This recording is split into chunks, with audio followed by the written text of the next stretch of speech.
In this lesson, we're going to talk about metallic bonds. Now we remember that whenever atoms join with other atoms via chemical bonds, what they really want to achieve is a stable electronic configuration. Now, in the case of metals, such as sodium, for example, which we have here, this is the sodium atom, what the metals will do is that they will lose their outer valency electrons. So they'll lose the electrons in this outer shell in order to achieve a stable octet. So sodium loses this outer electron.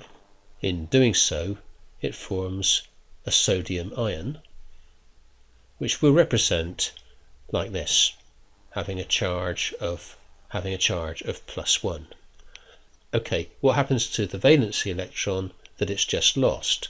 Well, the sodium ions will come together to form an ionic lattice, and the valency electrons will be donated into what is called a sea of free electrons. Alright, so we have a regular ordered arrangement of sodium ions surrounded by a sea of electrons which are free to move through the lattice. So you've got here this lattice of positive sodium ions, and you might think, well, what holds them together? What stops them from flying apart?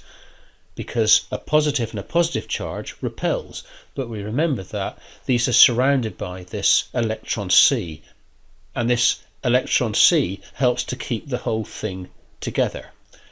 Now, what is important here to remember is that these electrons, these free electrons, while they help to hold the lattice together, they are also free to move from one place to another, and that dramatically affects the properties of metals. So first of all, this sea of free electrons means that metals are very good conductors of electricity and heat. It is precisely these free electrons which carry an electric current and which carry heat from one place to another. Now, they are also responsible for the fact that metals are shiny. If we cut sodium in half, you'll notice that the cleaved face is very shiny before it starts to react with oxygen in the air around it. Now, it's shiny because the free electrons help to reflect light from the surface. So metallic bonds result in free electrons, which result in metals being very shiny. The metallic bonds are also relatively strong bonds, and this leads to metals having high melting points in general and boiling points. Now, this ionic lattice free electron sea arrangement in fact enables the various rows and columns of ions to slip over each other.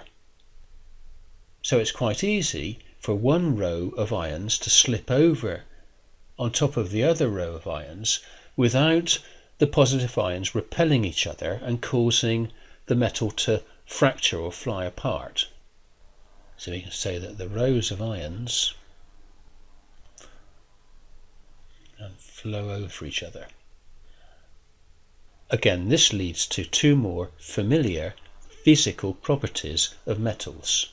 So let's suppose that this structure represents copper. I know that copper has two positive charges, but we'll just say for sake of argument that it's copper. And if I hit this structure with a hammer, then the ions will flow on top of each other, and I can hammer the metal into a plate, for example, like this. So we say that metals are malleable. Likewise, we can also draw the metal into a wire, simply because these rows will flow easily on top of each other. Okay, so we can say that the metal is also ductile. Now, I'd like to point out that really malleable is a kind of fancy word for soft. Okay, and the opposite of soft is hard. So we can increase the hardness of metals by making alloys.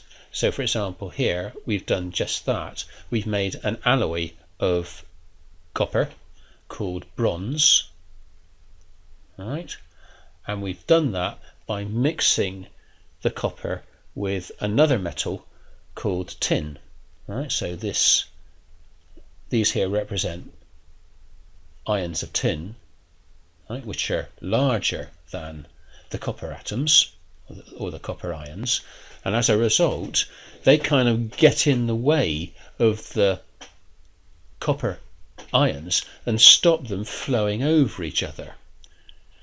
So this makes bronze a harder metal than copper. So as a result, in the Bronze Age, weaponry was made out of bronze rather than copper because it results in a harder material.